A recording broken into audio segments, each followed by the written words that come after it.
शिवसेना शिंदे पक्षाकडून घोडेगाव जिल्हा परिषद गटामध्ये अर्ज भरण्यात आलेला आहे। अर्ज भरलेले शिवसेना शिंदे पक्षाचे उमेदवार आपल्यासोबत आहेत। ताई, तुमचा परिचय सांगा पहिला। मी सुवर्णा देवीदास दरेकर। आणि तुम्ही आज जो अर्ज भरलाय तो कोणत्या जिल्हा परिषद गटामधून भरला त्याबद्दल सविस्तर सांगा। पेठ घोडेगाव जिल्हा परिषद गटात। आता तुम्ही मतदारांना समोर जाणार आहेत, आज तुम्ही त्यांच्याकडे मत मागणार आहात। कोणते कोणते मुद्दे घेऊन तुम्ही मतदारांना सामोरे जाणार आहात?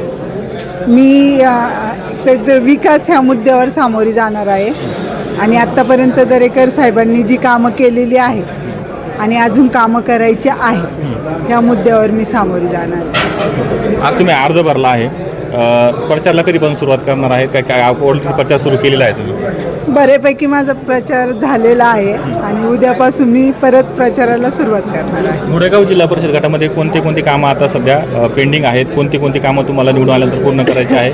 तुम्ही मतदारांना काय सांगाल? आता बरीच कामं झालेली तर आहेतच, पण अजूनही थोडी काही कामे आहेत। आता मी मतदारसंघात फिरत असताना कुठं बंदिस्त गटारे आहेत, रोडचे म्हणजे माझ्या एकदम नाही का आदिवासी भागामध्ये लोकांना रोड रस्त्याचे प्रॉब्लेम आहे। काही ठिकाणी वन विभागाने त्यांना रोड म्हणजे करू दिलेले नाही, काही काही ठिकाणी निधी पडूनही तो परत रिटर्न राहिलेला आहे, तर मी त्याच्यासाठी नक्की प्रयत्न करेन। तर सातगाव पठारावर जी पाणी योजना झालेली आहे, एकतर मी अगदी 7 वर्षापूर्वी जेव्हा आम्ही प्रचार करत दरेकर साहेबांचा प्रचार करत असताना अगदी वाईट परिस्थिती होती। प्रत्येक स्त्री डोक्यावर हंडा घेऊन पाणी वाहत होती, इतकं वाईट वाटत होतं। पण ह्याच्यासाठी आम्हाला काहीतरी करायचं होतं आणि ती नक्कीच तेव्हा आमदार साहेब म्हटले होते ज्याच्यात दम असेल तो नक्कीच इथे पाणी योजना आणेल आणि दरेकर साहेबांनी ती पाणी योजना तिथे केलेली आहे। फक्त आता त्याला जरा लाईटचे प्रॉब्लेम आहे, 1-2 महिन्यात तो आम्ही म्हणजे आणि मी जर जिल्हा परिषद सदस्य झाले तर मी त्याच्यासाठी पहिला प्रयत्न करेन।